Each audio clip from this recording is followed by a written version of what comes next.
Ang Honjet XP600 30cm DTF printer dito sa Dasma ay nag-run ng 7 days na may total output of 10 meters. Printer head,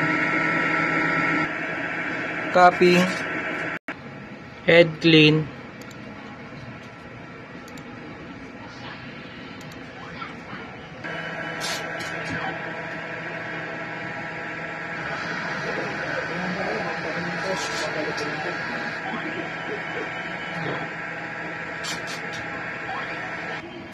nozzle check,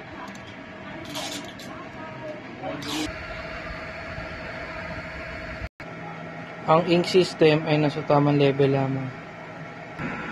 Waste tank na napalitan kahapon.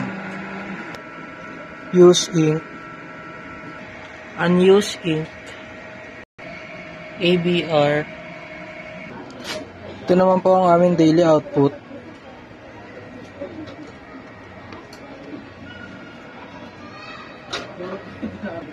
At ang aming printer daily checklist. Yun lang po.